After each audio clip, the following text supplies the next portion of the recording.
I would like to introduce Dr. Omolola Salako. Please note that this is the summarized version of her very, very, very long profile, because she has done a lot in the medical space, the tech space, the entrepreneurship space, and it's such a big honor to have you, ma'am, with us tonight. She is an oncologist, the founder of PEL Oncology Specialist Hospital, Sebeccly Cancer Care and Support Center, and also the oncopreneur technologist. She is the host of Cancer on the Streets podcast and has impacted over 30,000 lives through preventive care, treated 5,000 cancer patients, and advised 100 plus CEOs in achieving transformative healthcare outcomes.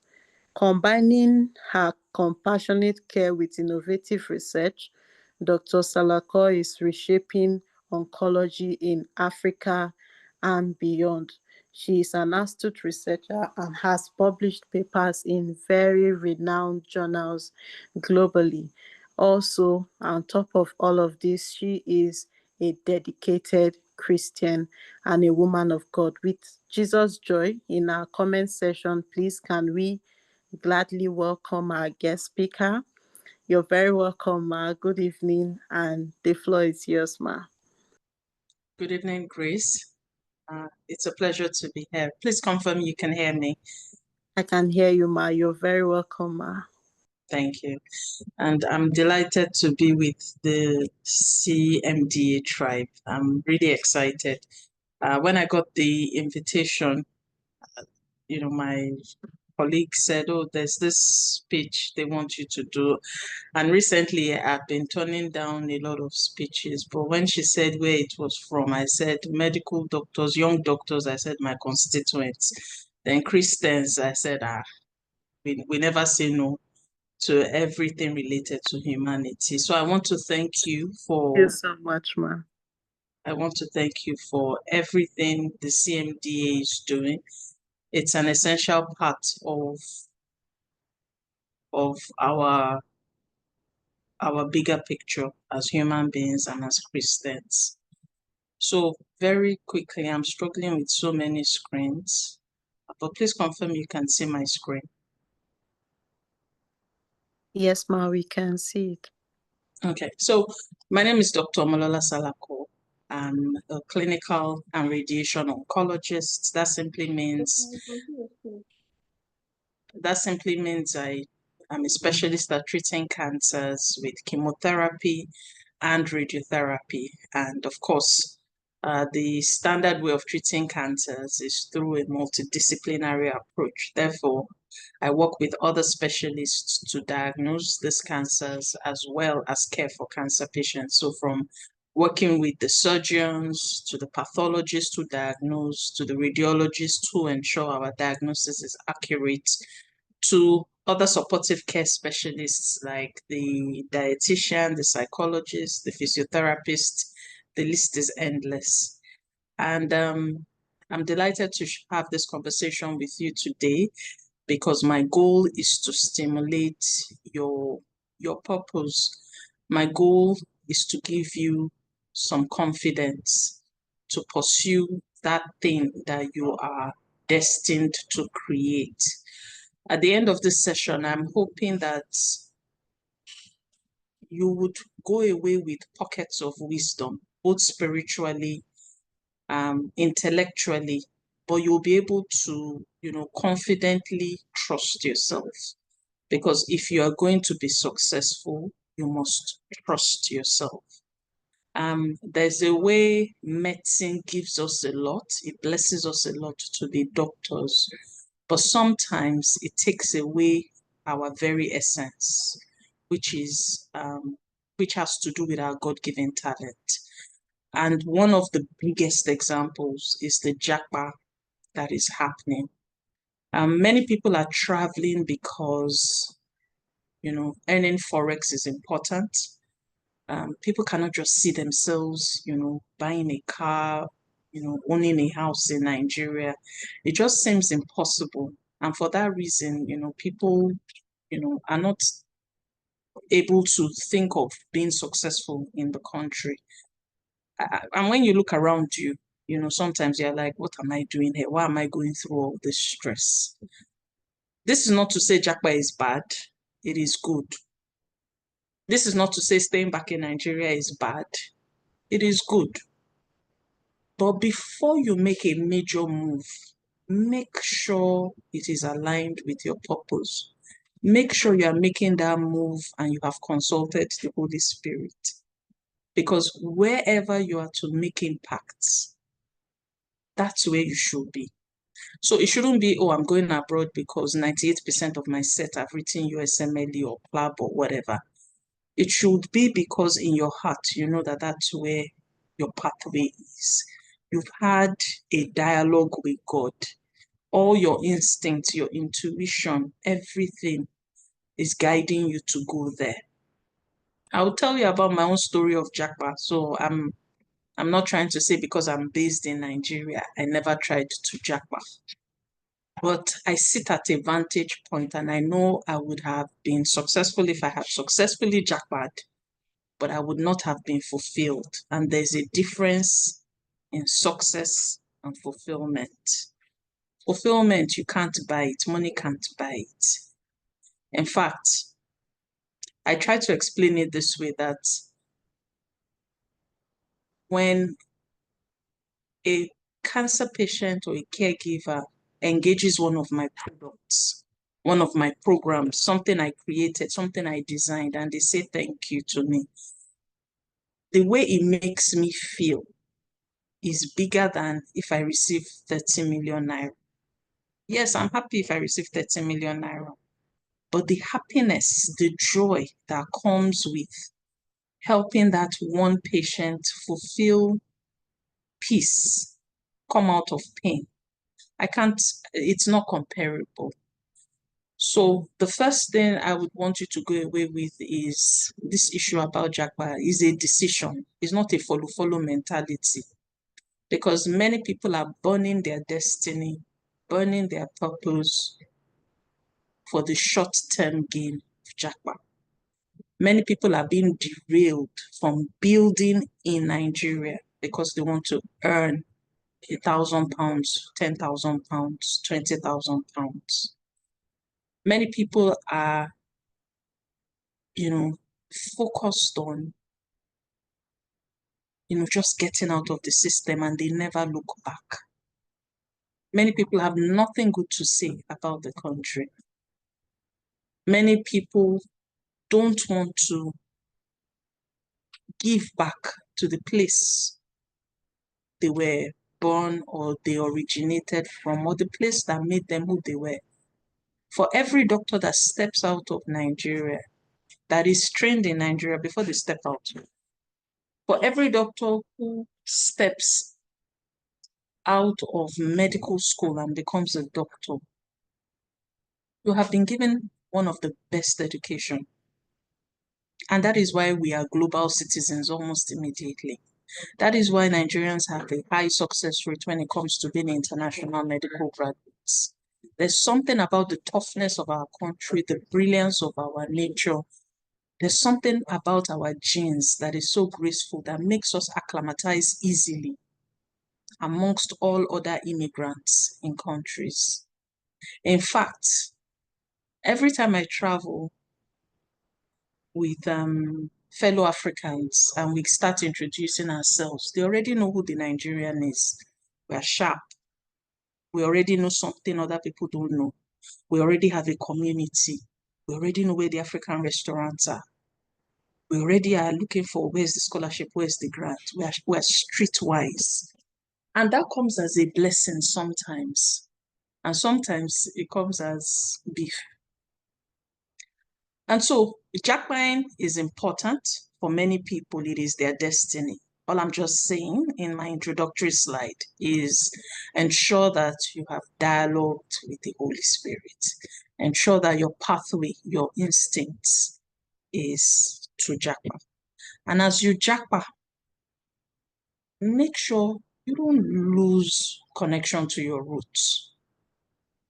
Don't forget home. And home means where you are born, like your home, where your folks are. Home means your alma mater, your school. Home means the healthcare community. To switch that WhatsApp off.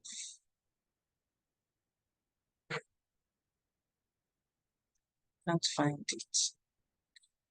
Just a second, I have to get, I have multiple screens.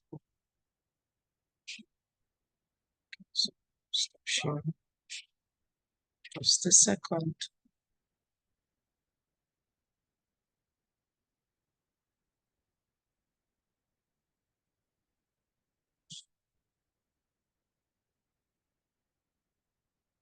Okay, so I'm back on it.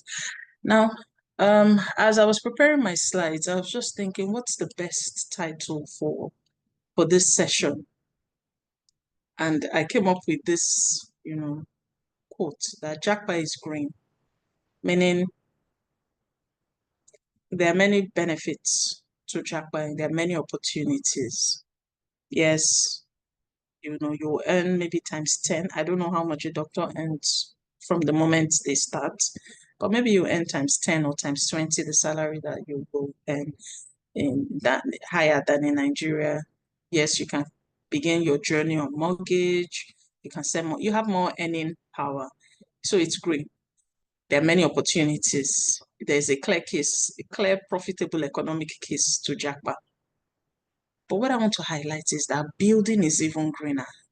There's something about you creating a solution, building a program, building anything. It may be medically related, it may be non-medical.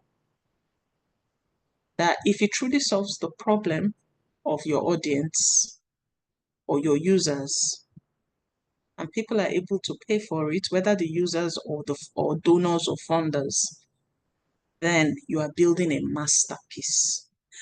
And I will talk about masterpiece a lot, because we are all on earth to build masterpieces. Whether we are building it as the leaders or we are helping other people build their masterpiece, we are all built with some creativity poured into us by the Holy Spirit to build something that will serve the people. So your medical degree, as I like to tell people, doctors, is it's only 10% of what will make you successful in life. So don't get it twisted. I tell consultants that now that you have FWACS or NPMCR, whatever degree you have as a consultant, that would only make you successful 30%. That will account for what your success is in life. And becoming a medical doctor, I peg it at 10% because you now have 90% to fill up. And you can fill it up very quickly because your medical degree has made you a fantastic public speaker. You're able to articulate very quickly.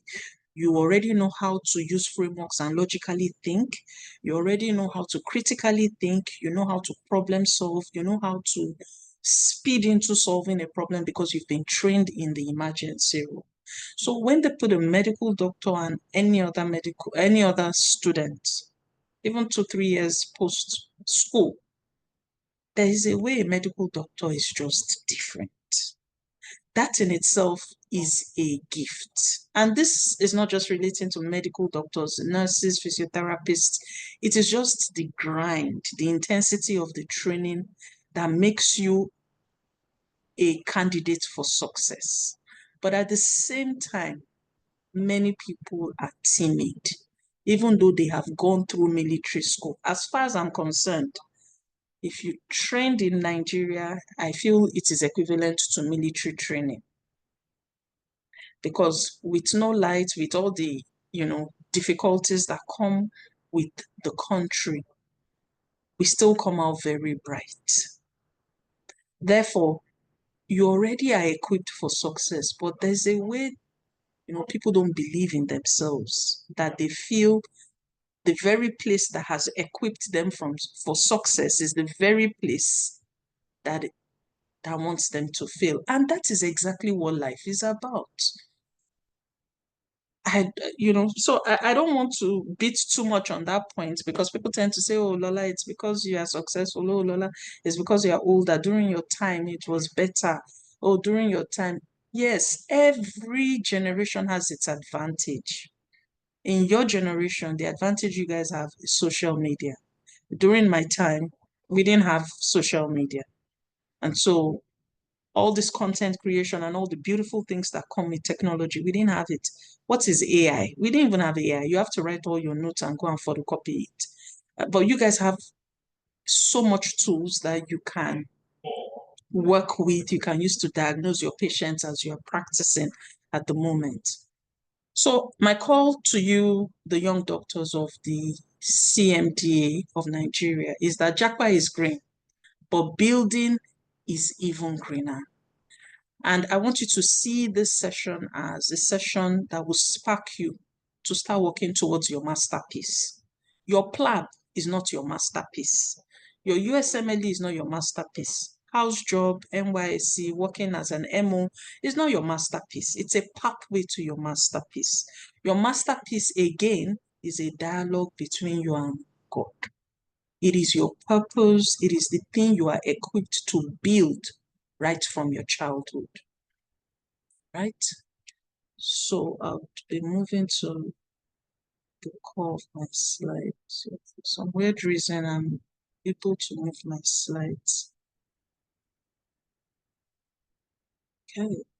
So I want to thank the CMDA again for inviting me to this session. When I read the topic, I was a bit confused. I was like, what is forged? Forged means fake. Like, what does this mean? Then I looked at the image around it and I went to Google the meaning of forged, which means to make or create something from heat. And I thought, oh, what a wonderful topic, to share. And this is because as medical doctors, going through medical training is like going through heat. And when I say medical, I'm talking about all the disciplines in medicine and surgery, dental, nursing, everything.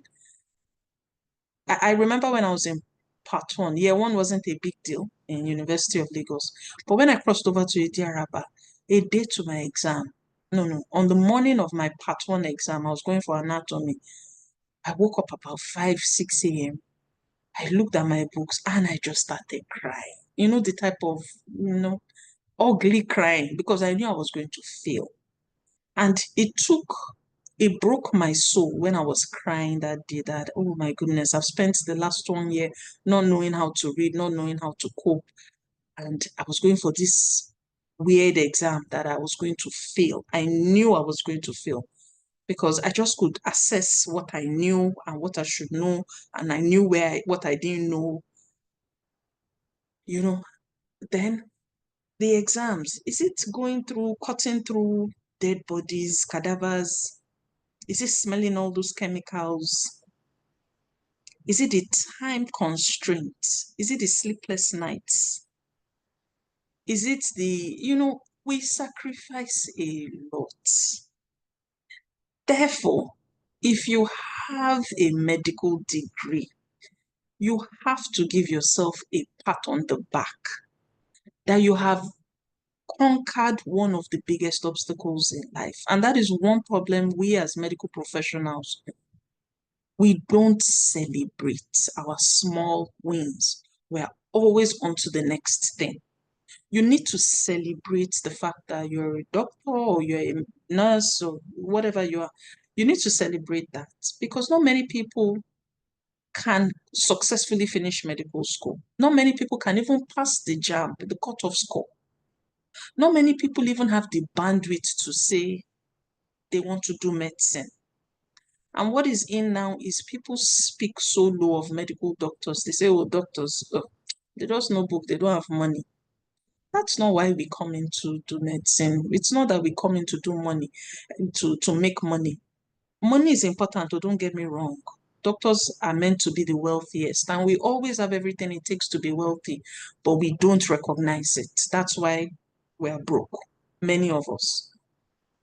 Many of us want to do the master's, the PhD. After the PhD, they want to do a second PhD. After the second PhD, they want to do the third PhD. After the third PhD, they want to do the fourth PhD. They never think about taking a break and monetizing their knowledge. Never diversify investment-wise. And so as we go through this session, I just want to remind you that you have all it takes to be wealthy. You have all it takes to be successful. You are already successful for being medical doctors. You should be celebrating it, no matter the challenge you're having. You must understand what you have, and you must start with what you have. Some people have an MBBS, and that is all it takes to be successful, to make ₦1 million, ₦1 billion, or whatever your heart desires. But if you join the bandwagon, the follow mentality that medical officers are broke, then there's nothing the universe can do for you, because it first starts with your mindset. So I'm really glad to have been invited to share my own experience with you, my ideologies, my perspectives, and I hope at the end of this session, which is a self-help session, is that you'll be able to heal yourself from the myths and misconceptions of a successful medical career. I hope you'll be able to know the difference between a medical career that is filled with permissions versus a permissionless medical career. I hope you're able to curate skills for forging a successful career, and I have a lot of tasks in this session. I want you to be truthful. That's why it's a self-help session. Consider it some form of therapy, which we all need, but this is career therapy. And of course, you would need a quiet space. You would need a quiet space, a pen and paper to, just take notes as we are going along. And of course, if you prefer to use a writing device, that's fine. But, there's something about learning. Like, there are two types of people. There are those who are neurovisuals, who need to, as they see it, something connects in their brain, and then they have to write it out. And then there are those who are logical, they connect it with their thinking, and then they go on devices. I really wish I could remember those terms, but I belong to the group that when I want to learn something and I really want to reflect, I need a pen and paper. I need to write it out. So whatever type of person you are when it comes to your learning, your inspiration mode, I want you to get into that zone. As we go through the program, I'm going to share some tasks with you. And in 3 to 4 minutes, I want you to respond to those questions. You have to be truthful to yourself. I'm not asking you for your answers. I'm not going to ask you to share those answers here. But at the end of this session, I want you to have a page or two filled with your own truth. And after the session, you meditate on it, you build on it. It will be like a mind mapping session. And this is something I want you to be aware of. Mind mapping. I need you to go and Google it later. So whatever you're writing on, just get a sheet of paper, your device, and your first task is to research on mind mapping. About 2 years ago, I was traveling to Abuja. I was in the first class of the local flight, and there was this gentleman. He came in with this aura, sat there, and he had a big sheet of paper. I had my own big sheet of paper. When I'm traveling, I do a lot of thinking. There's something about takeoff and landing that I love. It creates, when you're taking off and landing in a plane, there's a vacuum, and the craziness of my mind in that vacuum, I think well, I think differently. I don't take takeoff and landing for granted. When some people are shouting and having, their emotional distress, they're scared, they're praying. I do my quick prayers, but I also pull out my sheet of paper and I quickly map something. And so this guy, had been drawing, sheet 1, sheet 2, sheet 3. I kept looking at him, like, what's this guy doing? Out of curiosity, I said, sir, he was in his 60s. I said, sir, what are you doing? Like, I've noticed you've been drawing and everything. And then he laughed. He was like, oh, that he introduced himself. He was a retired military man. And he said, I'm mind mapping. I said, oh, I see. And then he explained it. I said, there and then I mind mapped. I used this process, what he taught me. And so I want you to invest in your mind mapping. And that is one of the important skills for forging a successful career. If you don't invest time in yourself, you are going to be a fake version of yourself. And that is why doctors are not wealthy. They may be rich, they are not wealthy. Wealth means your name opens doors. Wealth means you have money, you have assets. Yeah, that's good. But your name carries more weight than your money. And that is a skill you must begin to forge from now. And then the third objective at the end of this session is you would also learn self-strategies for starting strong. And I would also say you should be open with yourself as you begin the tasks, and you should be open-minded. Don't be the doctor that has high IQ. You know, you're intelligent and low EQ. Now that it's about you, you're just going to say, what's the big deal? I beg, I don't need a psychologist. What's this woman talking about? What's this woman talking about? She's just blabbing. Be open-minded. Trust the process. Invest in yourself. This 1 hour or so I will spend with you is all about you. It's not about me. It's about you. So I want you to trust the process, because I have worked with a lot of people where when you even want to help them, you begin talking to them, they're already putting reasons. No. Ma, you're talking like this because, they come up with a reason. They block people helping them.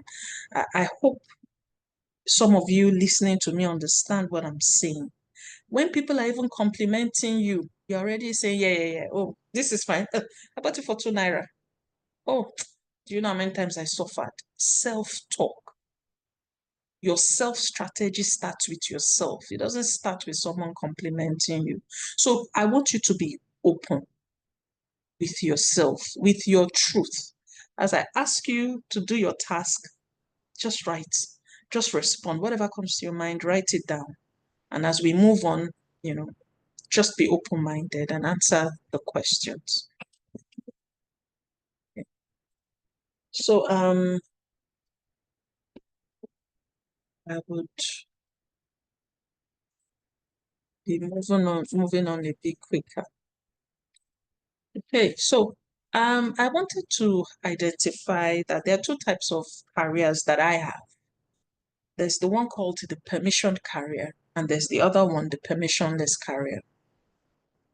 And the permissioned career simply means you have to go through a laid down process to achieve your milestones. And it is very common. This is the traditional pathway many of us have taken. And so I started medical school, University of Lagos, University of First Choice in 1998 and wrapped up in 2005. I should have finished a bit earlier, but ASU strike caused a lot of issues. My matriculation number, the last 3 digits was 222. And so it was interesting that in year 1, I had 2 resits, anatomy and biochemistry. No, biochemistry and physiology. I passed my anatomy. I think the cadaver scared me so much I didn't want to go back for a receipt. Then in part 2, I failed morbid anatomy and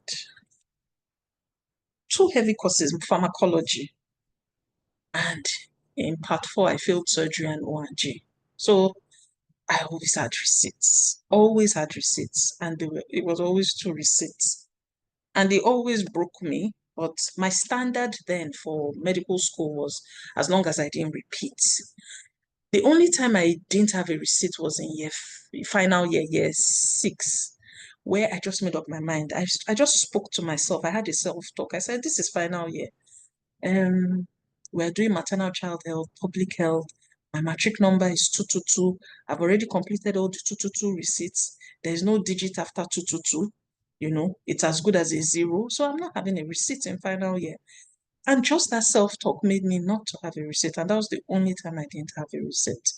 Of course, it's mandatory after medical school, you do your house job. And when I resumed house job in the first month, pediatrics in hematology, I bled a 10-year-old RVD positive child. I was careless with the needle stick. I pricked myself, my thumb. Of course, you can imagine I lost my mind. This was in 2005 because I was like, of all ways to, you know, get infected with HIV, you know, it wasn't from a place of pleasure. Like, what's my business with, you know, pricking myself with RVD needle? I had to use the medications, nasty, the drugs were as fat as a thumb. So many side effects. So, and I saw how things were handled. I wasn't impressed with how things were handled. And I made up my mind that I would not have a career that would be dependent on one or two people, especially when it came to my welfare. Because my standard would have been to have gotten the drugs within 24 hours, to have gotten the innovation, you know, the molecule, the innovator molecule, not the generic. I should have had some counseling. I should have had some. I just had, you know, standards I wanted. As far as I was concerned, if you know, I just wanted to be treated the way I ought to have, but I didn't get that, and that taught me a lesson that doesn't matter whatever work I'm doing, I must be able to afford everything I need, especially when it comes to my health. And for you to be able to afford anything that comes to your health, it means you have to have money, emergency funds. Then I tried to Japa, as I told you earlier, to US via USMLE while I was doing my house job. And then I got a master's at the King's College University, King's College London in UK in palliative care. But those plans didn't pan out. I wanted to do the USMLE. I had started the preparatory exams. I was well traveled. I've been traveling from childhood to UK especially. And then I traveled a few times to the United States. But this time in 2006, they denied my visa. It didn't make sense why they denied it, even though I knew they were going to deny it, right? I just had this conversation with the Holy Spirit in the embassy that, you know, and the voice told me, you won't get this visa. I said, get it behind me, Satan. I rebuke you in the mighty name of Jesus. I got in front of the guy. The guy was like, you can get the visa. Just spoke funny and denied me the visa. So I was like, okay, plan B activated. Let's jackpot through UK. I did everything I had to do. I got the master's, I got the admission letter, but no funding to go. I postponed it to the next year. Still no money, no scholarship. So I couldn't go because before you apply for a UK visa, you have to show that you've paid. So I had no choice than to settle with my plan C, which was my residency program, which I started in 2008. Okay, so right after as I was wrapping up my NYSC in 2007, where's that? As I was wrapping up my NYSC in 2006, sorry, as I was wrapping up my house job in 2006, about 2 weeks to go to the end of my house job, there was a call for NYSC. I went to Akwa Ibom, but because I hadn't signed all my papers from the institution, then to MDCAN, my name didn't get on the list. So I got to Akwa Ibom in 2006 and I was rejected. And then I waited till 2007 and I was like, you see the suffer I suffered in that Akwa Ibom, I'm not suffering anything. You know, as in like, you know, there are just some things you have to tell yourself. I was like, I'm not going anywhere outside Lagos. That 3 weeks, 2 or 3 days I spent in NYSC, that's my NYSC. Any other NYSC I'm doing must be at my own comfort. Because I know what my eyes saw when I traveled to Akwa Ibom. The roads were bad. There were no flights. I think I traveled to Calabar. Then I had a road trip on from Calabar to Akwa Ibom, something like that. I can't remember. The roads were bad. Now, wow. So on top of after becoming a doctor, I have to go through this type of wala. Then getting there, they turned me back. I was dejected. I was very upset. But that's where it was intentional. God wanted me to go there. He wanted me to leave everything I knew, everybody I knew, and he wanted me to discover something I had abandoned. Now, while I was in medical school, I lost my younger sister in 2003. Under 3 months, she was diagnosed with kidney cancer. We flew her abroad and they made the diagnosis and said she had only 2 weeks to live. And she struggled and she stayed alive for about 3 months, and it was traumatic because she was my only blood sister and she was younger and she was getting ready to come to medical school. So my plan was I was going to squat her, my younger sister. For all of you that have siblings, you know the love, the story, the promises, the dreams you have, and then to now be thrust with this young person is now paralyzed, in pain. They said she's dying. What do they mean? Like, why can't they cure it?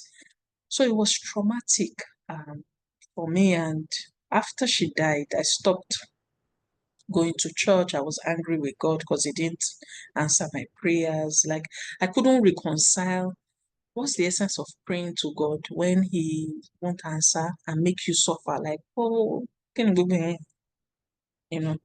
But it was part of the journey. It was part of the. So after I shared, I'm sorry I'm sounding so casual, but after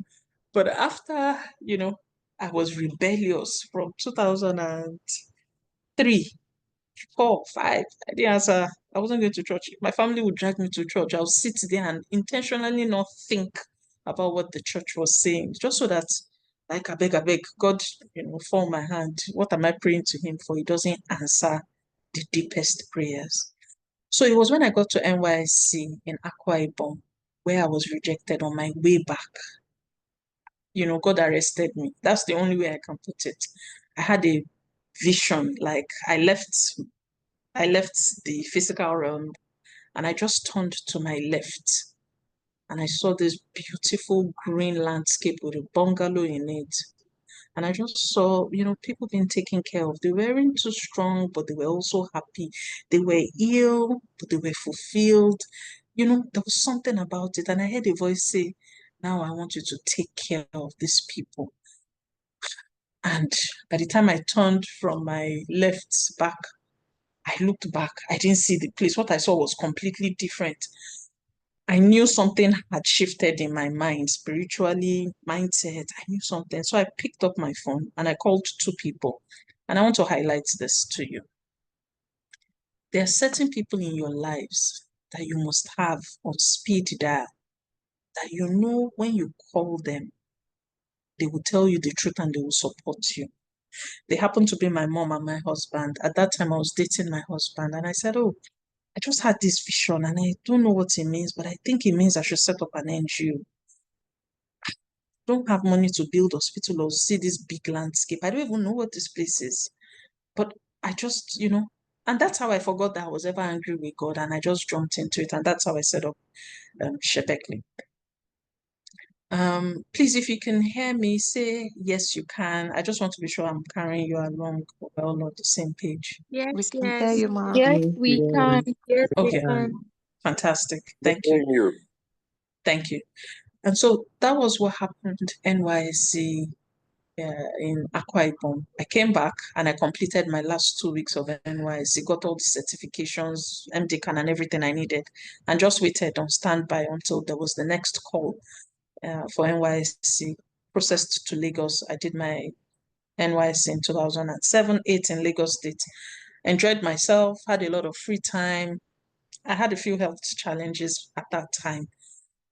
Again, my family had a standard in which we all take care of ourselves. And I had to take care of my health the best way I knew possible. And it became clear that with the free time I had and with the access I had, with the type of care my family could provide for me. You have to be wealthy to get that type of care. So I started thinking that my family will not be here, forever. My parents will not, fund me. I come from Ogun State. I'm Ijebu. And if you know anything about Ijebu people, we are hard workers. People say we're a bit stingy, but, it's more of prudence. And my father had always made it clear that once you start working, I'll give you only 1 or 2 years. You'll stop paying, you'll stop, living in my house. You go get your place. Or if you don't get your place, you stay in my place and you'll pay rent. So there was already that financial responsibility that I was aiming for, financially independent. And one thing I would like to highlight here was the fact that when I started my NYSC, Housejob, I think our salary then was 80K. They had just increased it to 120K in my set. And so I took 30K on top of that money. Every month, I changed it into pounds. And anyone who was going abroad, because I had an account abroad, I would send it to them. So I did that throughout Housejob. By the time I finished, I think I had about, I don't remember, but the money was very sizable. That salary, whatever I was saving, the consistency of saving every month and the compounding interest on it made the money sizable. By the time I finished my Housejob in LUTH, I called for the money during my NYSC, and that is what I used to start Sebeccly, the NGO. That's what I used to purchase my first laptop, and I did the first set of letter-headed papers. So, by the time I completed my NYSC, I remember immediately starting residency. In fact, the first few days of my residency, I still wore my corporation uniform into residency because I had to change from residency and quickly run to do CD. Then at the time I was going for my residency, I had made up my mind that I would just do residency, become a consultant and jump out and go back to Sebeccly because I had now set up Sebeccly in 2006. As soon as I saw the vision in Akwa Ibom in 2006, I'd started. By the time I started NYSC in Lagos, I remember I said I had a lot of free time. I called for the money I had saved during my Housejob and, called my people together, my trusted allies, people I could share ideas with, visionaries, people who are not threatened by your ideas, are people you must have in your tribe. If you don't have, you have to find them. You have to build relationships with them. So, so NYSC for me was just a building mode activation year for me. So when I was going into residency, I made it clear to everyone that, look, I'm coming to be a consultant. I'm going to learn the ropes, but I'm going back to the NGO. I finished residency in 2014, and I was supposed to go back to the NGO, but fear caught me because there are only about 80 or 90 oncologists in Nigeria today as I speak. In 2014, when I graduated, we were about 40. So I felt guilty, like, what? How do you live? How do you become one of the numbers and then you run away again and go to the NGO? What are you going to do there? And then treating cancer patients with radiotherapy and chemotherapy should be in a hospital setting. You're going back to the NGO. How do you make money? Now that you're a consultant, you should earn some good money. How do you make money with going back to the NGO? So I chickened out of my own truth. I didn't return to the NGO and I stayed back in LUTH. I became a consultant and it was a fantastic experience. I stayed there for about 5 years, from 2015 to 2020. I resigned from my role as a consultant radiation oncologist. And it was one of the most truthful decisions I have ever made. So I want to highlight something now in your permissioned career. As you go through the permissioned career, like I've listed it, most of you have crossed, You can tick MBBS, you can tick housemanship, you can tick Japa plans, you can tick NYSC. You know, some of you are, you know, considering residency here in Nigeria or abroad, and you eventually become a consultant when you finish your residency. And some of you will consider the academic track to be a lecturer or a professor in future. So I'm trying to tell you that our permissioned medical career has been the same and will always be the same. It's traditional. Now they're sort of adding, medical doctors should have a PhD, you know, and I don't fully understand the real reasons behind it, but I just know when you have spent more than 20 years of your life and you still have to add another degree that doesn't give you extra money, I can't justify it. And everyone has to make their decision what is important to them. So this is an example of a permissioned career. Become a medical doctor, go through all the challenges. But you see, as you run through your permissioned career, you will learn your truth. You will learn what you like. You will learn what you don't like. You will find experiences you hate.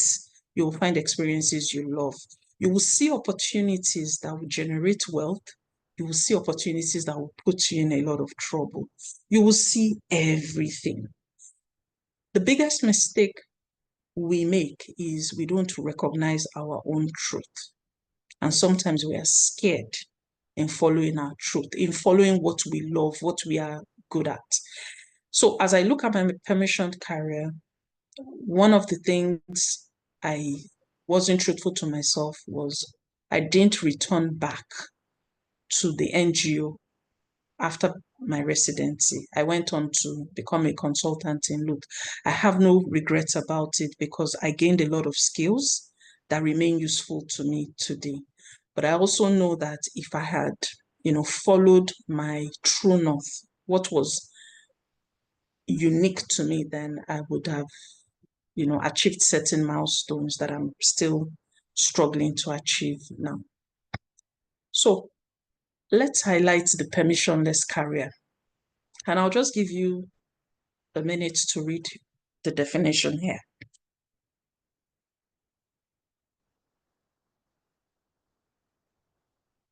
Okay, so a permissionless career doesn't mean you will practice medicine without your MBBS, or you will practice medicine, you know, you still will practice medicine legitimately. What a permissionless career means is that you create a new path, a new pathway. You will work hard creating that pathway. You will doubt yourself and people will doubt you. But it will create opportunities for you. It will create wealth for you. You will gain experience. And it's only after you've gained experience and you've built a reputation, then people will begin to recognize you. When you are building that pathway, nobody knows you, nobody cares about you. In fact, you will be spoken down on. So look, here are examples. This is John Dada. He finished from College of Medicine, University of Lagos. I don't know which year, some years ago, maybe 5, 6, 7 years ago. But I know him because he built the first version of Oncopreneur app. That's an app I founded many years ago. And he was a medical student at the time, and they call him Flash. Anyway, he's now the Chief Technology Officer of Curacell, a health, no, is it health? It's a digital insurance company. They do something with claims. He's a medical doctor, but he also is an engineer that has built a solution that is reducing fraud in claims in the insurance sector. And they've gone on to raise some millions of dollars. The reason why his career is permissionless is while he was doing medicine, he created a new pathway as an engineer, and he collaborated with another person who knows the industry. So a permissionless career is not about you alone. It is about your ability to collaborate with people. Remember I said you should have 2 to 3 people on your speed dial that are not threatened by your success or your ideas. and they are intelligent enough to encourage you. Sometimes they may not even know what to tell you, but they will just encourage you. And sometimes they will have great ideas to support your ideas with. And those people can be your family members, your friends, or whoever. That's one type of people. The second type of people are when you now create your pathway, you cannot create a masterpiece without the help of people. And sometimes when you build, you need 2 to 3 people to support you in building. John Dada is a co-founder of Curacell, and there's the founder. I think his name is Henry. So I know them. I know their work because they built one of the very first versions of Oncopadi. The second person is Dr. Adayenyi, a very good and dear sister. She's also a product of the College of Medicine, University of Lagos. She's the co-founder at Oncopadi. I'm the founder at Oncopadi, and she's the incoming CEO of Oncopadi while I'm stepping down as CEO. It wasn't easy for Dr. Ada to just jump in and leave the medical career path that she knew and everybody had been telling her about. Become a specialist, Japa, this. It wasn't easy for her to leave that traditional pathway and follow Oncopadi from beginning to where we are now. Of course, there were many people who were saying, what are you still doing there? Are you sure you are satisfied?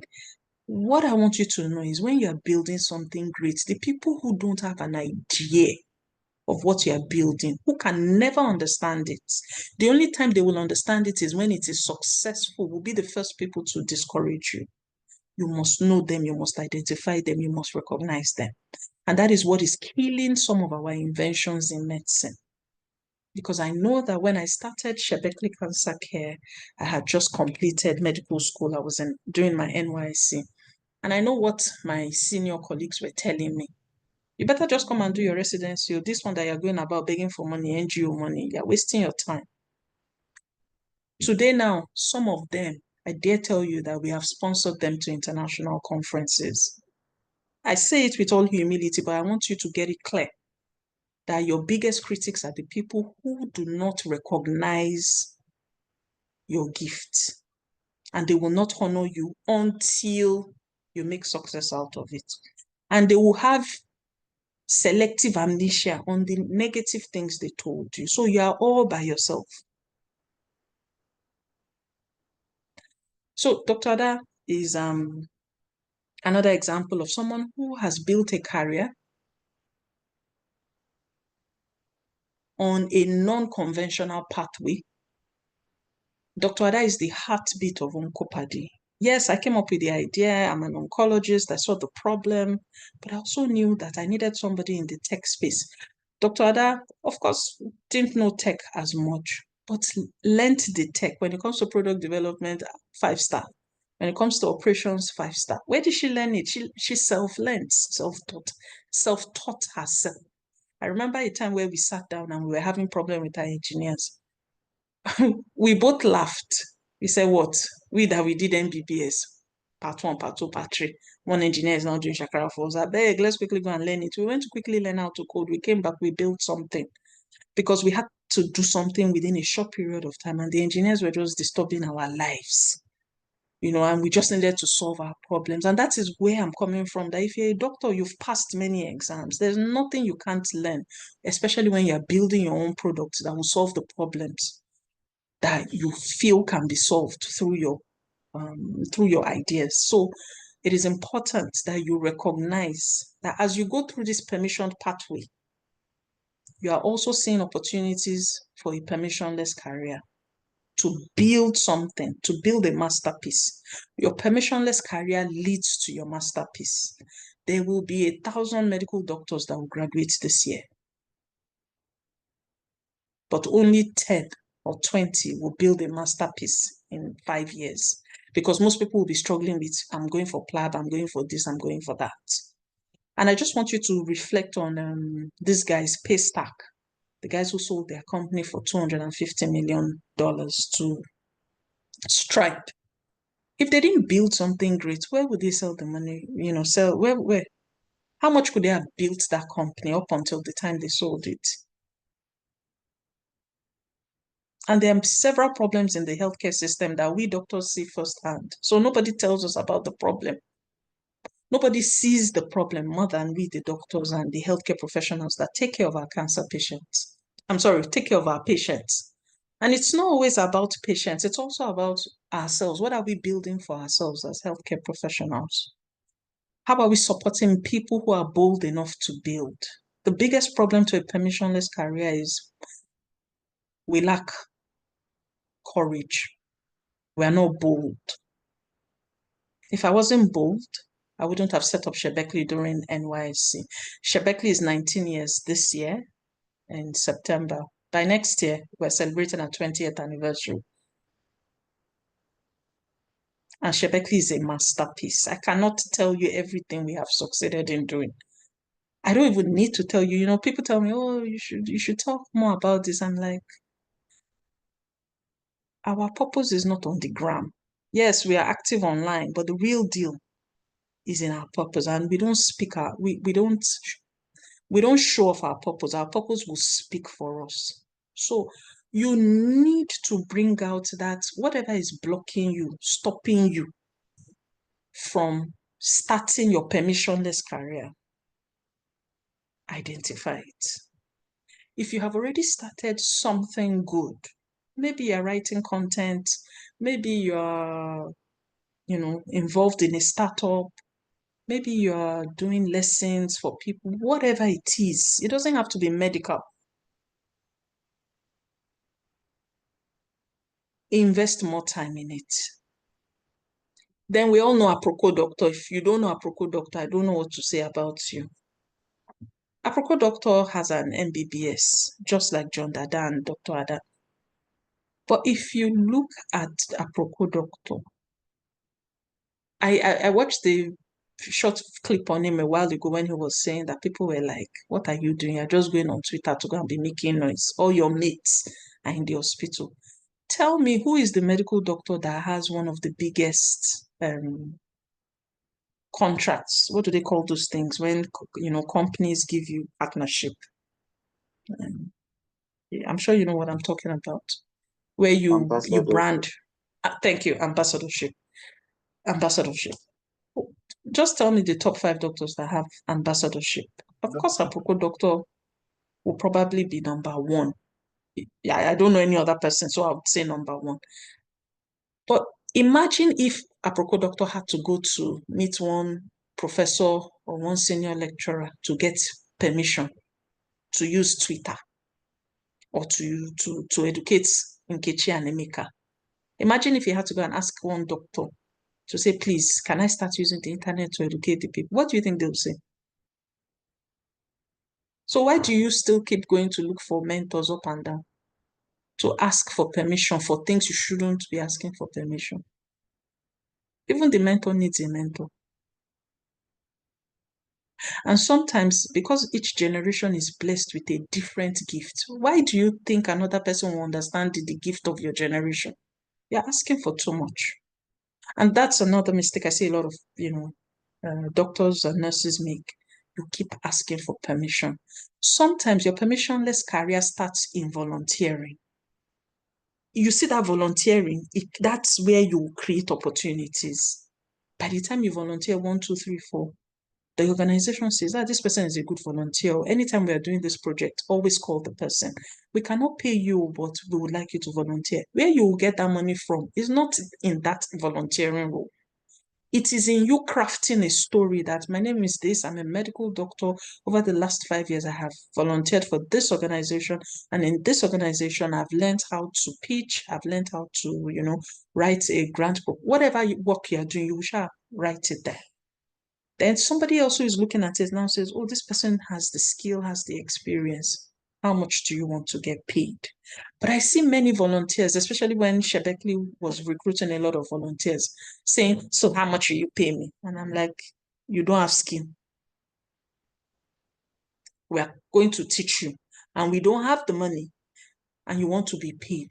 Like, you're not bringing value to the table. And you're demanding for money. And sometimes organizations truly don't have the financing capacity to pay in that moment. It may be that what you are doing is going to unlock something else for them. I'm not saying that organizations should not pay, don't get me wrong, but you always have to make a decision of between making 200,000 naira this month versus learning a skill that I would monetize in future that can make me 1 million naira every month. Which one is better? Okay, this NGO wants to, I'm asking the NGO to pay me, or this organization or this startup to pay me 200K every month for 3 months. That's 600K, right? Then compare it to, I'm not able to collect money from this organization because they can't afford it. But if I learn this skill over the next 3 months, the going rate is 500K. In future, I can apply in another organization with this role and earn 500K times 3, that's 1.5. So a lot of medical professionals are not emotionally intelligent and are not strategic thinkers. A strategic thinker balances short-term with long-term benefits. And the example I'll give was after my sister died in medical school, this was in part 3. By part 4, I went back to the hospital where she passed on. And I told them I wanted to intern with them. They told me to wait until it was a year after so that I could complete the, I don't know, grief process or whatever they called it. Anyway, 1 year after I was back. And I spent about 3 weeks with them just learning how, the palliative care system in England operated. And when I was leaving, I asked for a letter. Evidence, give me a document that says I spent time and speak to the quality of my work, of my internship. And they wrote this fantastic letter. By the time I got that letter, they sent it directly to the dean. The dean called me and was like, wow, you got very excellent recommendations. After that, I applied for 1 or 2 programs. And with every application, I attached that reference letter. And almost everything I applied for after then, I got a yes. So you must learn how to create opportunities for yourself. But more importantly, you must recognize opportunities. I see many medical professionals negotiating wrong, putting themselves first and not considering everything around them, or not recognizing opportunities and not, just you must be able to recognize opportunities. Opportunities don't come shouting, I'm an opportunity, oh, I'm an opportunity. No, you have to strategically think, what is this thing giving me? If I do it, this is what I will get. If I don't do it, this is what I will get. What is the advantage? Just spend 20 minutes thinking about the opportunity in front of you. That's how you start. If I take on this project, what would I learn? If I take on this project, how will my pathway change? And I'll share that. I'll share a framework with you that I use in the task. You gain experience. And when you gain that experience, you document it. Then you build a reputation. And you see, this is the most important part about the permissionless career. You build a reputation without needing formal approval. So when I was doing my residency, I was in my, I think, early 30s. I can't remember. I was in my 30s. And at that time, a lot of young women were presenting to the hospital, to my department with breast cancer, and they were in their 30s. And it was driving me crazy. Like, why are there so many young? Please, just 1 minute.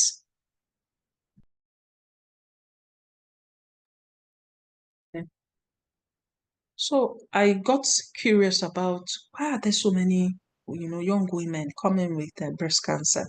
And as I started talking to them, just out of curiosity, I wasn't the only one who noticed they were young patients, but my ability to go further, to ask questions, then it turned to, oh, Dr. Salako is good with young women with breast cancer. She will sit down with them, she will talk to them. It got so bad that, at some point, people were saying, oh, you're speaking to the patients for 1 hour and you're not seeing enough patients in clinic. I was like, okay, that's true. Then what I started to do was I'll tell the young women to come to clinic around 2 o'clock so that I could finish my workload in the morning, early afternoons, and then by 2 p.m. I could sit down with all the young women. Then I started having like group sessions with them, like group clinic sessions. What's your own? I'll quickly discuss them. Then I started pairing them up. Just that move alone made me set up a support group. I can't tell you the benefits that did to my career, but more importantly to the women. We raised money, we did several support groups, we had events outside Nigeria, in Nigeria. Your ability to not take permission to build a reputation, nobody will teach you how to do that. You either make up your mind to do it or you don't. Then you'll hear people say, I don't want to. I remember one day going to the bank and I was feeling, so our cancer NGOs are affiliated with some international NGOs.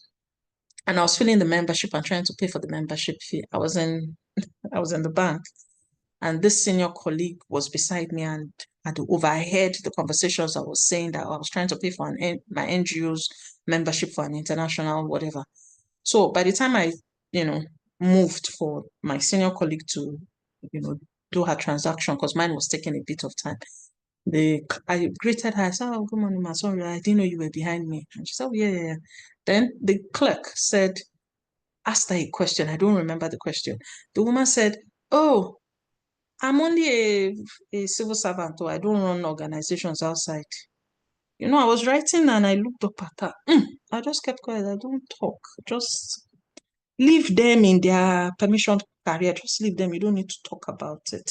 What I'm trying to point out to you is this line. You build a reputation without needing formal approval credentials or an invitation from traditional gatekeepers. If John Dada had to ask all his lecturers or whoever to become a CTO, he would not have impacted millions of lives. If Dr. Ada had to ask or get a certificate, she would not have impacted millions of lives. That we have developed the first legitimate, validated cancer app in Africa. As far as I am concerned, it is research-driven. It has been tested amongst cancer patients. They love it. We've been at it for 10 years. We're currently running a fantastic program with a pharmaceutical company. We love what we are doing. We are fulfilled. No one will give you that fulfillment. So I want you to be bold in identifying your permissionless career. It will not be easy. There will be more naysayers than promoters, but it's your business. If you go that pathway or not, it's not anybody's business, as in like it's your business. Okay, so I've spent a lot of time on that. Now, key characteristics for a permissionless career is there are no gatekeepers when it comes to building that pathway. I know recently, Aproko doctor, maybe it was last year, the Minister of Health, gave him an award or gave him something. And the only reason, as far as I'm concerned, is because the people love him. And there are no gatekeepers when you start out. There may be naysayers, there may be distractors, but the only person that will keep you from building your permissionless career is you, because there are no gatekeepers. You constantly serve people. A permissionless career is purposeful. Whatever you are building, people love it, and you are giving them so much value that they are willing to pay you for it. If they cannot afford to pay you, somebody else wants to pay you for it to continue delivering that value. And then the value is so good that you are proud to talk about it. If you don't talk about it, if you are not your own ambassador, like Aproko was his own ambassador, then you are shooting yourself in the foot. And when I say ambassador, one of the most permissionless way generation has right now is to use social media wisely. I remember back then when I featured on one of the newspapers, I was a resident. The paper came out on a Friday. By Monday, they had called a roundtable committee panel on my head. And why am I positioning myself as a consultant? Why am I'm not yet a consultant. Why am I featuring in interviews?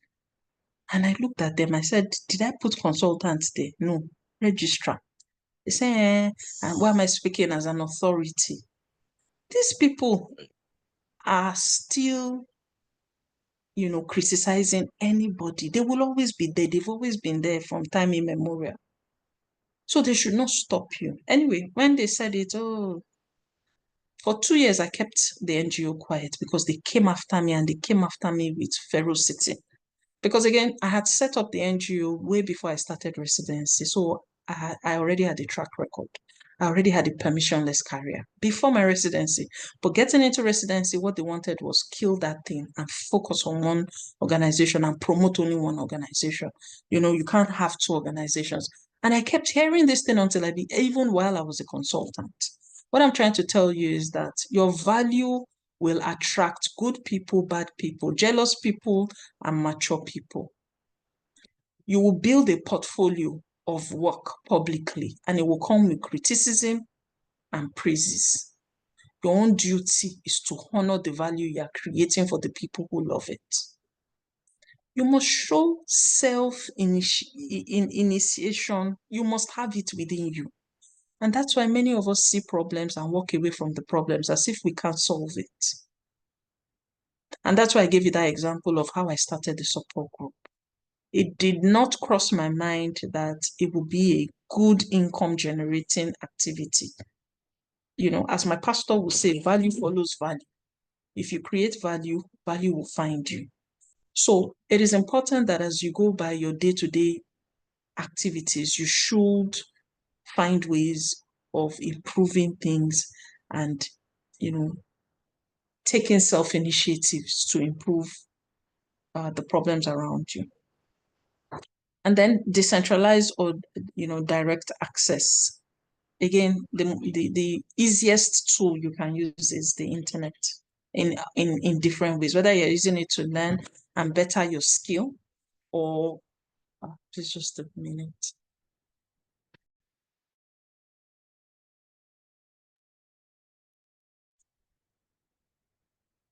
Okay, then emphasis on proof of work. Your demonstrated skills, projects, and contributions become your credentials. And that's what I mean by as far back as when I did my internship, my electives, that's what we used to call it in UK. I went back to the place where all my pain started, the very hospital where my sister passed on. I went to the room. I needed to face all those things because I left in a rush.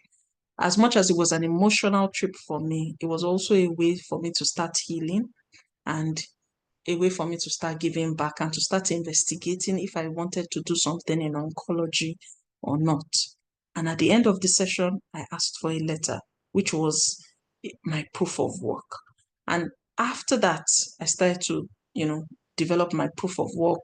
I started to, everywhere I interned, I got a recommendation letter. I wasn't after the money. I was after the experience. I was after, a body of work. I was after learning. I was after meeting people I would never meet in the bedside or in the clinic or in the hospital. I remember when I started my residency, a delegation came into LUTH. I was a year one resident. And after it was a high-level delegation from Abuja. Professor Duncan, who's the first radiation oncologist in West Africa, is one of the board members of Sebeccly. So I knew him in 2006 because I went to intern with him at Aproko Hospital. I spent 3 months after NYSC. I think after I got turned down in Akwa Ibom, the time I waited between, I said 2 weeks. I was 2 weeks to finishing my house job. Then I went to Akwa Ibom. I came back. I finished it. Then I had a lot of time between that time and when I started my NYSC the next year. So instead of just sitting down, I went to a hospital that had a radiotherapy machine. And I just spent 3 months there. I was going in 3 times a week. And I just told them, I don't want pay. I don't want anything. I just want to know if this is the career path for me. I want to know if I can do a residency here. Because I must tell you the truth, I didn't want to do a residency in Nigeria because I thought a lot of residents looked too broke, poor, and I wasn't ready for any poverty-stricken type of job. But hey, my USMLE plans had been rejected. I didn't get the visa. My UK plans didn't pull through because I couldn't pay for the masters. So I was, stranded with my Nigerian plan, and I wanted to test it. And I went to work with Professor Duncan. And that's where I made up my mind that, okay, residency in oncology is not bad. Let me try it. And it was Professor Duncan that started to write my recommendation letters that I've worked with this young lady for 3 months. She's this, she's this, she's this. I applied to so many places. Eventually, I got chosen at LUTH. So anyway, after I got chosen at LUTH and I started my residency, he came into LUTH to do something with a delegation. And as he finished his official assignment, he asked my senior colleagues he said, oh, there's a young lady here. Her name is Dr. Salako. I wasn't married then, so I was bearing my name. Where is she? And all of them sat up and were like, why is he asking after her, that young, small girl? But if I did not spend time with him, he wouldn't have known me. And I remember going to see him, and then he started talking about me. Oh, this girl is good. She's bright. She's the future. La, la, la, la, la. Spoke a lot of good things about me then. That made me feel good about myself. But of course, I suffered for it. Because again, some people don't like, younger colleagues being promoted. But I know that day I met someone who became very strategic in my career path later on. So your proof of work is key. I see a lot of doctors just working hard and not documenting. They are not even able to tell their stories. You have to learn how to tell your story. You cannot articulate your proof of work without telling your story well. And this was one of the biggest problems I had when I switched to tech. You know how when you're presenting a case in Grand Round, it can take you 20 minutes, or you're presenting a didactic lecture on diabetes mellitus, it can take you 1 hour to present. In tech space, you must pitch in 3 minutes. So I was losing my mind. All that definition, epidemiology. In tech, they don't want to know all that. It's nonsense. Go straight to the problem. Pa, pa, pa, pa, pa. What's the market size? What's the opportunity? What's the business model? The type of presentation we were doing in clinical setting was different in the tech space. And who was going to teach me if I didn't learn that pathway by myself? So your ability to learn and become is different from your ability to document your proof of work that you are becoming this person. And using social media, especially LinkedIn, is critical. It is critical. I can't, hammer on that enough. If you're not on LinkedIn, that's a shame. I won't say shame on you. That's a shame. You need to post on LinkedIn at least 2 times a week. Go and put a nice picture, a professional picture. Google what a professional picture is. By the time you go on LinkedIn, you'll see it. Write a nice description. And you see that description should be a description of your permissionless career. Don't go and write medical doctor or whatever, nurse or physiotherapist. Don't go and write that. That is a permissioned career where you need to position yourself as someone who is bigger than a degree, because you are. Then the last characteristic is many people are building digital products. If you are building one, great. If you're not building one, be part of a team that is building, because that space is changing. Like if you are not involved in any health tech organization, quickly go and find a way you can be relevant. Volunteer. Tell them you have 3 hours a week. You can support them in maybe content creation, in reviewing their whatever, edit their document, make it medically accurate, or just bring your high-powered brain. A doctor's brain is high-powered. The horsepower is above average. So when a doctor comes in and thinks through a finance thing, we come with different ideologies and application. So please get involved in any health tech. If you take a look at Aproko now, he's recently published, he's launched a new startup, our doc. You know, Aproko is very big on public health education, But if you look at his career, you can see he's gone into a lot of ambassadorships because of the value he's creating to the masses. And he has now become so attractive to corporate organizations that want to leverage his brand and communicate their message with the masses. That is what we call value creation. Imagine if he didn't start educating those people free of charge, how would they follow him? Imagine if he didn't invest in ads and whatever strategies he used. How will he now get those million, billion naira ambassadorship deals? It starts with self-initiative. So I want you to remember that whilst you have gone through a very permissioned educational system and a very permissioned society, like many people, I spent many years believing that our careers should be linear. It just goes up. Become a doctor, become a house officer, become a this, and that's it. But no, it's not okay for you to start with a job, then you work, then you're way up, and then you eventually retire and you reflect on a smooth journey when you're old and gray. Go and do a survey with people who went this pathway. Most will tell you that they could have done more. Most people will tell you they could have done more.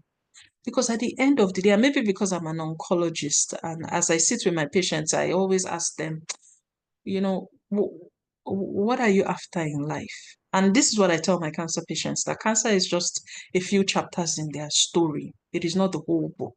So don't let your cancer diagnosis stop you from being kind, from fulfilling your purpose, from being who you are born to be. The reason why God put each and every one on us on earth is to fulfill a purpose. It's not to just become a medical doctor, become a specialist or whatever. It is to serve people. And one of the reasons being an oncologist is just 30% of my success. It's just the platform. I have the technical know-how, I have the industry insights, I know people in the oncology ecosystem to help me spring, jump, scale into my real purpose. Which one of it is to keep reminding my patients and enable them to fulfill their own purpose and not let cancer stop them from fulfilling their purpose. Because cancer is one of the things that can break a person, break the human spirit, and they just give up. And they sort of die before they die. That is if they even die. So I want to remind you that yes, we think our careers are linear, write PLAB, write USMLE, write this. No, our careers are not meant to be linear. We are too good for that. We are created in God's image. God is not linear. God is all encompassing. He's holistic. He's omnipotent. And he dropped a bit of himself in each of us. That's why if someone sings today, oh gosh, her voice is so beautiful. Wow. And that voice will heal people. It will move people to tears. It will move people to do good. But call me, Dr. Salako, let me sing for you. You will block your eardrums because I don't have that gift. But some of you here can play the keyboard that will move kings and queens to tears, that will soften their heart. And in that moment, a request comes to them and they will calm down. Some of you are going to heal people that will emancipate our country from the shackles of poverty, illiteracy, and everything. So your career is not linear. Your gift is not linear. Yes, your job is important. You have to work your way up, but you must also infuse your God-given talent and implement it, invest in it so that you can fulfill purpose. By the end of the month, I'm launching my personal website. It is the third time I'm working on my website. I lost it the first time, I lost it the second time. This is the third time.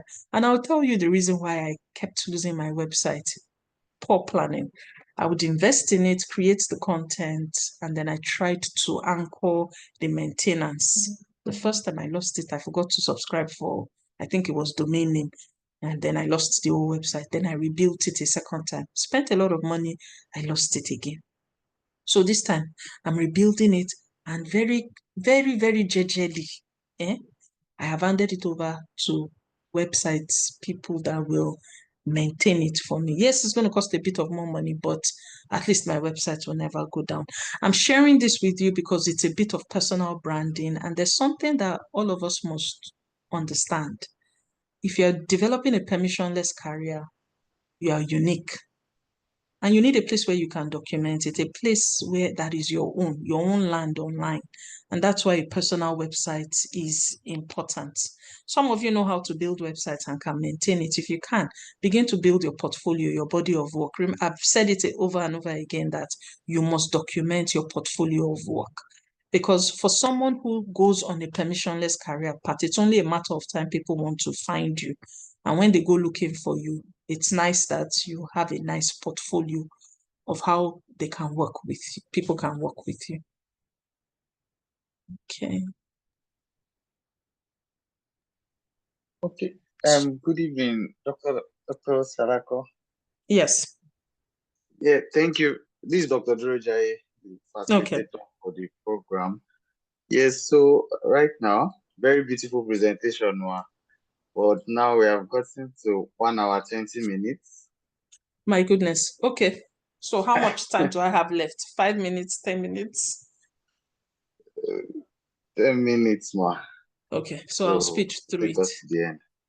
All right. Thank you very much. Okay. So permissionless career. In 2003, and this is just a case study of my own career. 2003, I lost my sister while I was in year 3. I walked away from God, and till date, it's still the most painful thing I have gone through. It's a forever loss. It doesn't matter all the career milestones and successes I have, recorded.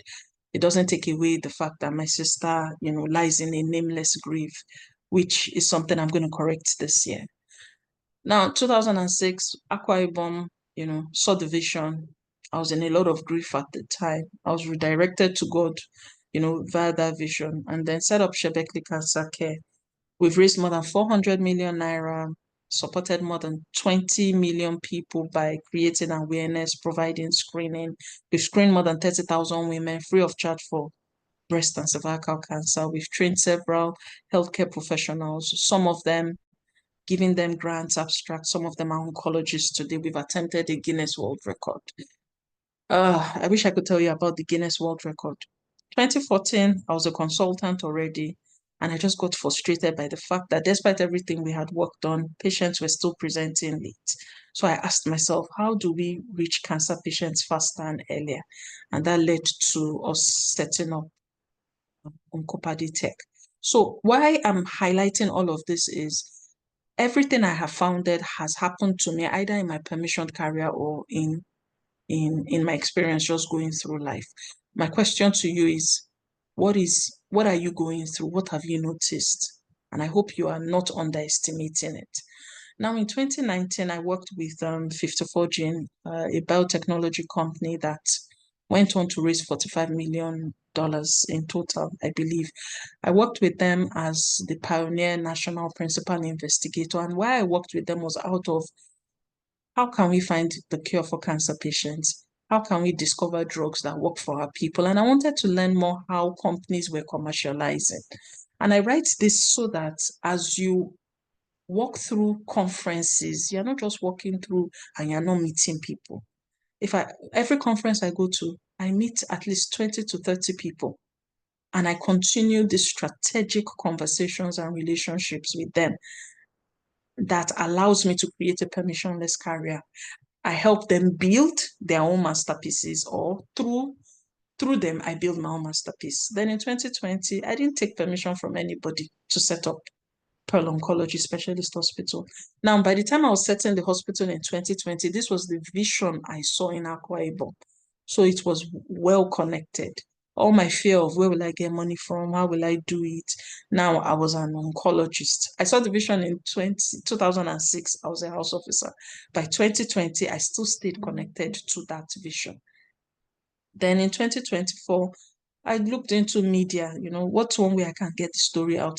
There's still that constant question of how can I help cancer patients access care earlier and faster?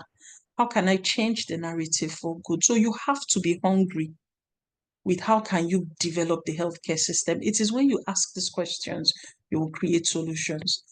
Now I am a co-chair, Research Committee, Nigerian Cancer Society. Similar to when I was working with Forge, I'm still in search for a cancer cure from Nigeria. Yes, we'll find the cure abroad, but we can also start looking for the cure within ourselves. And it just takes a few bold people to ask these questions and start moving towards solving it. So the first task, and now because I don't have time, I will have to run through it, is for you to thrive in a permissionless career, for you to forge a career that is successful, you need to be listening to the right people. You need to put your mind in the right environment. You need to reduce the nonsense that filters through, because this is the most distracted time in humanity. You can go on YouTube and sit there for 2 hours doom scrolling. What songs are you listening to? I remember when I was resigning from LUTH, I kept listening to Am I Wrong? By Nico and Vince. And this was a song asking a question to my truth. And I kept answering it. Prayers. What prayers are you, claiming, holding on to? One of my favorite prayers is the prayer of Jabez. Lord, bless me so I can be a blessing unto others. What are you affirming? What biblical declarations are on your wall that you are reading every day? The minute you wake up, your eyes hits those words. What audiobooks are you listening to? On YouTube, I'm listening to Strategic Thinkers. And I think that's something I want all of you to go and read. It's about 2 hours. Strategic Thinking. I'm sorry, I don't remember the name, but Strategic Thinking, it's a 2-hour book. Who are you listening to? The spiritual leaders. There are so many of them. And international ones, local ones. There should be 2 or 3 you're listening to. They're coming from the motivational business life angle, not just core, Christian principles. Of course, you must listen to those, but I'm just saying you also need to listen to people who have built their own masterpieces. Is it Bishop Oyedepo or Pastor Adeboye or Joshua Selman?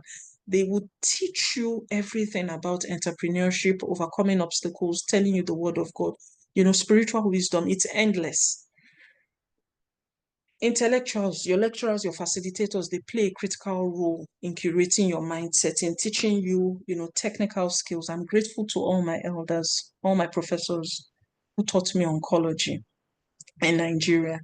You need to listen to entrepreneurs. Today now, I'm speaking to you from a technical capacity. I'm sharing a bit of the mindset required to build as an entrepreneur. I'm speaking to you from my experience as an innovator as well as a scientist. So you have to be conscious that you're not just listening to one type of dimension. Then Bible stories. One of my favorite Bible stories is Moses, especially where he got to the Red Sea and the Pharaohs were chasing him at the back. People around him were saying, some people said, let's go into the water. Then they said, they will perish. Another set of people said, let's resign. Let's put our tools down and bow our heads. The third group said, let's fight them. Then there was a fourth option. I don't remember it. But what did Moses do? He listened to God. He asked for God's counsel. And God said, what is in your hand? Stretch your rod and, part the water on my command. None of the people around him who had good intentions or were scared could tell him what God said. So sometimes you have to just put yourself in the stories of these fearless leaders in the Bible, read it and apply it to yourself. So another task I want you to do is to become deliberate about who are you listening to. Curate it. Now, I am so detailed with my list when I'm working on a project that is hard, because I tend to take on projects bigger than myself. I have some love songs. I will listen to it. You would think I'm listening to a love song, but I'm not listening to the love. I am professing my love for the hard work. And one of my favorite songs is Rick Ashley. Never gonna give you up, never gonna let you down. I'll be singing it to the whatever document I'm creating. And my husband just always laughs at me that, what are you up to? I'm like, this thing, I'm not giving it up. So you have to cultivate an environment that your mindset thrives, your mindset doesn't give up. Because the hardest things make us, doubt ourselves, and sometimes we may want to give up. So you need to create that environment that makes it really hard. Okay, jump this. Now, task 2. You have an MBBS, you have a PT degree, you have whatever degree you have. Great, congratulations. What are your soft skills in between? What are your God-given talents? The one that already started showing when you were 5 years old, 10 years old. What are the ideas that have come to your mind that you have attempted or you haven't attempted? I need you to create a bank of your soft skills and your God-given talents, and they may be related to anything. One of my soft skills is the fact that I like to create words. And one of the definitions I have created, just from my experience, is this word called an oncopreneur. And I came up with the definition. And everywhere I go to, I talk about it. In international conferences, I post on LinkedIn about it. I've even gone as far as asking how to include a name in the dictionary. I've just not had enough time to pursue it. One of it is, if you want to add a word to the dictionary, you have to get many people to use it. And I just haven't taken it seriously. All it would take is for me to get a community like yours to use the word, post about it, and then I can then build on that. But this is the characteristic of a permissionless career. Who sent me a message to coin a word? Why am I even coining a word? It's because I have worked so much at the intersection of my different paths that I can't remember what I was exposed to. And I just said, there are a few of us that are divergent, that are not trying to do the core clinical oncology role, but we're trying to go into business very quickly. And, so what I want you to do for task 2 is, if I can define a word, and the reason why I'm defining it is not because I want to get it into a dictionary. It's because I have identified a type of people that we must honor, and I have decided to call them oncopreneurs. It is me accounting for my God-given talent. So what is your own? It may be quotes, it may be words, it may be your ability to knit, it may be a core clinical skill. It may be that you are a master line setter. You know how to set lines. When everybody doesn't get the line, once they call you, you will find that vein. It may be your voice is sonorous. Whatever it is, write your skills and your God-given talent. The one that is relevant to medicine and the one that is not directly related to medicine. Now, in 2021, I won a small grant under the American Society of Clinical Oncology. And it was a $20,000 grant. I used it to build an app, the first version of ProScare, which is an app under Oncopadi. And one of the beautiful things was when they published it, they identified myself alongside all these wonderful scientists as one of the brightest minds in cancer research. And the only reason why I featured on this is because I dared to build an app in cancer research. That's all. That's the only reason why I featured her. So please, the world will not celebrate you if you don't celebrate yourself or if you don't take yourself seriously. And it starts with recognizing your skills and putting it to good use. There are many things that distract us from fulfilling our goals. Some people just want to earn titles and degrees. And because of that, they focus on the permissioned career for the rest of their life because they just want to keep getting one title after the other. I call people energy vampires. There are certain people who pick up the phone and call you and they just want to drain your energy. They want to hear what you're up to. They know you have good ideas. You need to know your energy vampires. We are surrounded by narcissists, and sometimes in medicine, we have more narcissists than, So you need to understand the people around you. You don't need 10,000 people who love you, but you need a few people who are your go-to people. There are a lot of people who have low self-esteem. They don't see themselves in a situation that you see yourself. And so when you talk to them or they are around you, they will box you because of their low self-esteem. Then sometimes we sabotage ourselves. We don't believe in our ideas. And that's why I want you to do the previous task of accounting for your soft skills and your God-given talent. I didn't say you should account for your degrees, your soft skills and your God-given talent.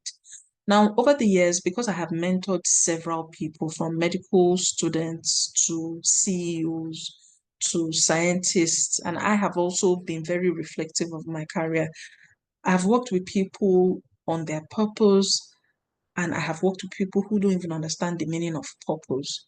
And the most common thing a person on purpose will experience is the fact that society will do its best to distract you.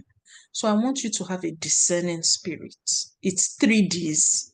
Have a discerning spirit, be disciplined, and recognize your discomfort zone.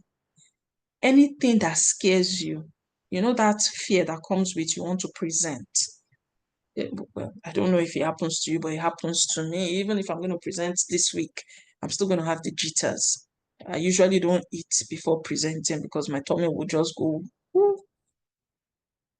That fear, that nervousness that comes with presenting or facing the public, even if you're able to mask it, every time you have that type of feeling about an idea, you need to spend more time in it and be sure that the reason why you are running away from it is not from fear. If you're just scared of it, then you have to face it. So you need to spend more time with being disciplined. You have to have a discerning spirit about the people around you, about your ideas, the people that are good for you and the people that are going to box you because of their low self-esteem. And you need to be in your discomfort zone from time to time. I was going to tell you a story, but I would save it, if I have time at the end. I received a telephone call this week, and the person was a distractor and an energy vampire. And then I have a second story about, someone who tried to displace me from my location out of narcissism. And I just want to share that story with you because it doesn't matter how high you go, there will always be, people who don't believe in you and people who want to pull you down. If they could do it for Jesus Christ, then who are we not to be done for? But what I want to drag out from that story is how I handled it, how I recognized it. And 3 mistakes to avoid: imposter syndrome. I see that happen with many doctors. They don't believe in themselves. They say sorry, sorry, sorry 5 times before they start the conversation. They don't create their masterpiece. You can't create your masterpiece unintentionally. If you don't create your lane to create your masterpiece, you will not create a masterpiece. Yes, you'll be a doctor, you may be a consultant, you may be whatever. But if you don't create your lane towards your masterpiece, it just won't happen. And then not recognizing or planning your lane. Now, I hope you're able to embrace your spontaneous quotient, and that is the ideas that come to you because God has deposited it in you.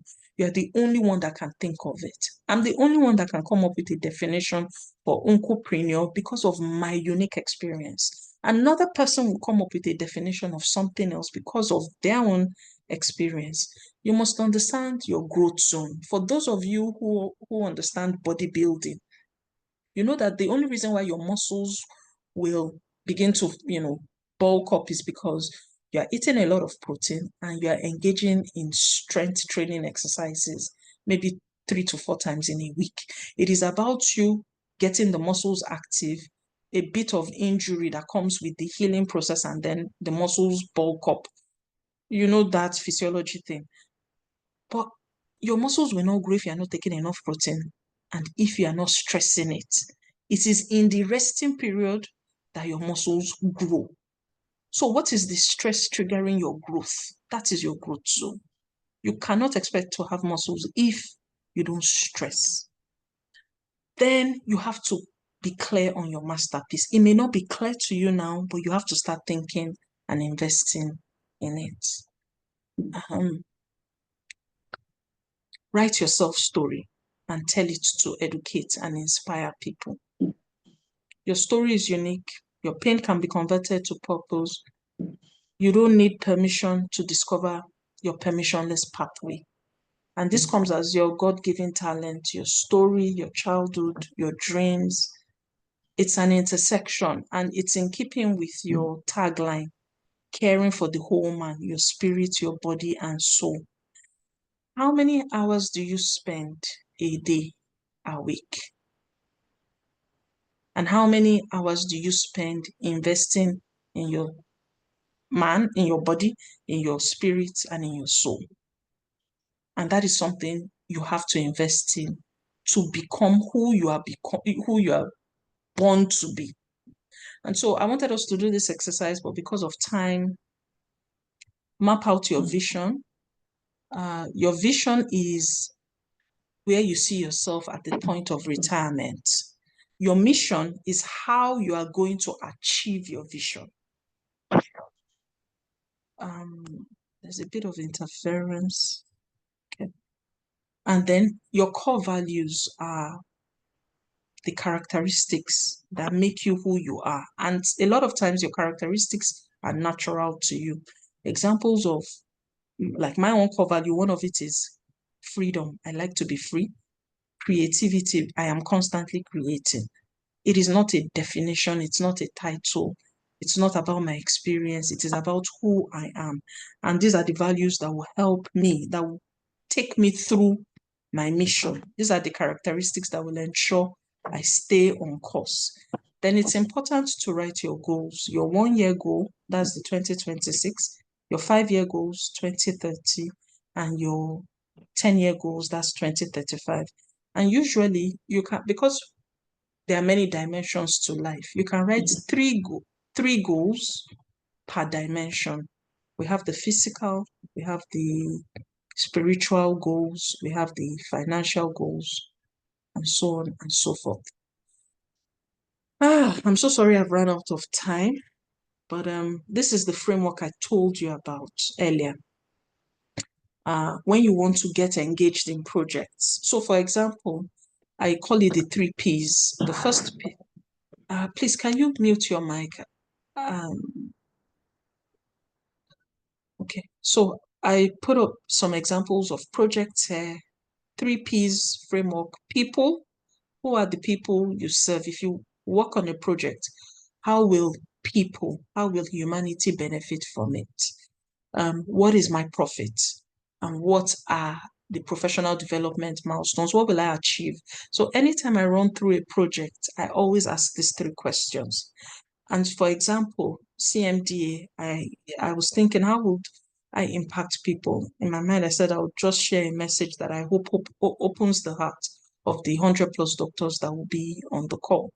And they will get this message and they will be inspired. Yes, I may not meet them ever again, but I know I would have dropped a message from God in their hearts that will make them even more successful. Of course, I'm not going to get any payment from this. And that is because it's not every project you get on that you ask for money, which is similar to what I said earlier, that sometimes you just go and do things because you want to learn, you want to give back, or you want to acquire skills. In this case, it's part of my purpose to inspire people to be who they are born to be. So it's part of my legacy project. I would like to meet someone one day far, far, far away, maybe 10 years from now, and say, oh, Dr. Salako, you don't know me, but I was one of the people on the call. That will fulfill me. That will make me happy in a very special way. Then professional development, I'm not going to gain anything from it, but of course I'm going to put it up on my CV, because as an academic tenured track lecturer, there's a part of list all the presentations you've done. So I'll just add this to it. I'm not doing this because of that, but I'm just telling you that I am crystal clear on why I'm doing it and how it benefits me and how it's a legacy project. So I'll just use that as an example. Technical consulting is something all of you as, professionals can latch onto. As long as you have a degree, you know something. There are various organizations that are constantly looking for people who can, help them look through something, and you can bill per hour. So for me, sometimes I help CEOs who are working on healthcare projects to map out their plan. And a while ago, I worked with a CEO to fulfill her vision to expand a research project to 2,000 Africans. And I was paid, both in Naira and in dollars. And what that helped me do was I gained new skills because I met a lot of people. Yes, I'd worked on research projects, but getting this particular project into different African countries, meant I needed to create new pathways. I had to call people I knew in that country to, give me introductions into the relevant areas. So I want you to use the 3 P's framework, and it just means you sit down with yourself and you ask yourself your why you're doing this and how it will benefit you versus how you can make money from it. Then I think this is the last task, which is you have to start with what you have, and you already have some assets that are unique to you. Your God-given talents, that is not negotiable. You already have that, and you know it. Your time, your brilliance, yourself. One thing that has worked for me is that I use Google Calendar a lot. My week is already planned. If I'm getting on any meeting, I'm asking that it's put into my calendar. At least 70% of what I'm doing this week is already on my calendar. As little as the exercise I'm going to engage in to as big as the meetings I'm going to have. Get a mentor. A mentor is someone who invests time in you. Get a mentor to, give you 1 to 2 hours of their time in your permissionless career path. Because you already have enough, teachers, lecturers from your medical school days. They can continue to be mentors when it comes to medicine. But when it comes to your permissionless career, go find people that have a track record and just negotiate. Until date, this is my method. If I'm working on a project and I need someone to support me, I approach them with a portfolio. I send an email. I go and meet them first. I talk to them. I do everything to find them on a one-on-one. If I can't find them, I get into their DM and then I send an email introducing myself. And by the time I put my portfolio of work, it's not likely they say no. And then I say, I would like you to spend an hour or 2 with me every month over a 6-month period. And I hope to achieve this at the end of 6 months. So take that seriously. Find a mentor for your permissionless career path. As you go through the month, do your best to meet 10 people of value. Learn to say no for projects or people who will drain your energy. I would like to recommend the 5 a.m. morning club routine by Robin Sharma. They wake up by 5 a.m. They do 20 minutes of exercise, 20 minutes of reflection, and 20 minutes of planning or study. Please go and read this. You don't necessarily have to wake up by 5 a.m. Just find your 1 hour during the day that you can engage in your exercise, in your reflection, and in 20 minutes. And these are the 4 things you should, focus on. And the last thing I would like to share with you is a program I think you may be of help. We are supporting 5,000 breast cancer patients in Nigeria in partnership with Roche. The program is called BRANT. It stands for Breast Cancer Access Navigation and Testing. Should, in case you know any breast cancer patient who has been newly diagnosed, histology confirms that it is cancer and the type of cancer. But immunohistochemistry confirms what is feeding the cancer or what is fueling the cancer. And that is when we check for the estrogen receptor, progesterone, and HER2 receptors. We're offering this test free of charge. It's a 3-month coaching program for newly diagnosed breast cancer patients. Just in case you come across any breast cancer patient that you feel needs support, please refer her to the Brand program. And I hope I'm able to drop a message for you, to drop a link for how you can refer patients.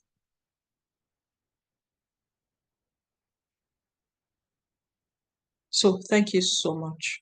I would love to connect with you guys on LinkedIn. I'm very active on LinkedIn. Do well to please connect with me, and it will be great to get some feedback here and there. Okay. Dr. Dorojai, over to you. Wow. Dr. Dr. Salako, it has been a very great time with you. Please, let's drop our thank yous to Dr. Salako on the chat box. It's been a great time with you. This is about 1 hour, 50 minutes that we have spent, and our participants' number has been maintained over the number of hours and minutes that we spent. Thank you very much for your time, Ma. It's in fact the places that you can that you do not touch. We are feeling it that you do not touch them, but it's been a great time. Thank you very much, Ma. So participants, we've heard a lot this night. You can see that starting strong does not bring small people. We don't bring small people, we bring big people to come and impact our minds and help us to also get to where God has ordained us. Only 1 or 2 questions that we'll be able to take, and we have overshot our time this night. But you can always reach Dr. Salako on LinkedIn. If you have more questions, you can always reach out to her. I'm sure she will answer you there. So please, if you have questions, Dr. Grace, over. Thank you so much, Dr.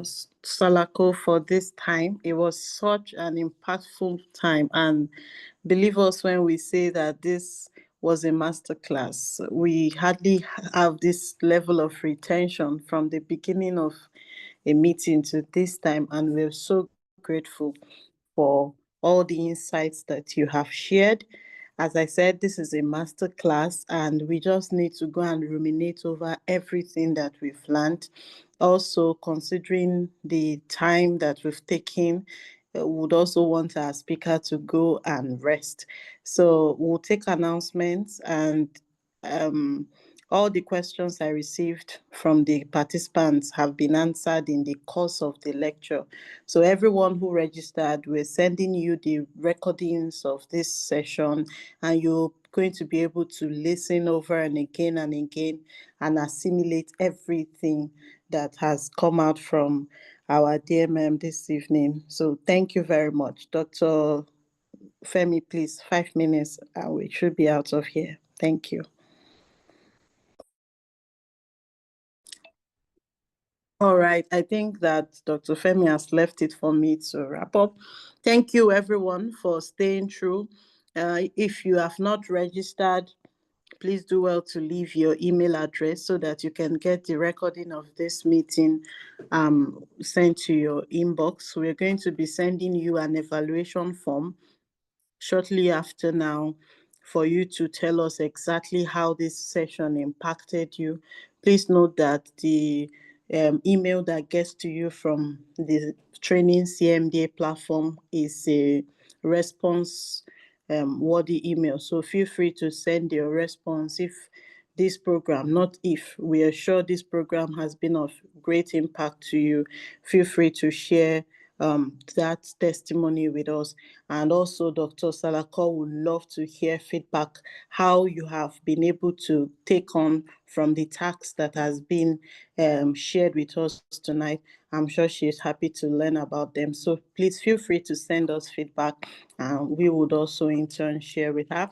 Please connect with her on LinkedIn, and also CMDA Nigeria. We're doing Impact Fund. Young doctors, you have been specially advised to make a kind donation of 250,000 naira, and that will cover for your lifetime membership of CMDA Nigeria. That is just so awesome. So you don't even have to renew your membership every year anymore, and forever you would be a CMDA Nigeria member, fully subscribed to all the bonuses that you tend to get as a member. Please note that in subsequent times to come, these sessions will be, very rigid master classes that it would only be open to members. So it's important that you take opportunity to register to be a member, consider contributing that amount into the impact fund that is being done 2025, so that it can give you lifetime membership. Next month, same time, third Sunday of the month, we're coming with another impactful session, and you can see that it just keeps getting more and more beautiful with every month. starting strong too. So I believe that is something you want to clear out your calendar for and make sure that you're always available for the sessions. Thank you so much, everyone, and have a very beautiful night. Bye. Thank you so much, Dr. Lolama. Thank you. Thank you very much, Dr. Lola. Thank you very much.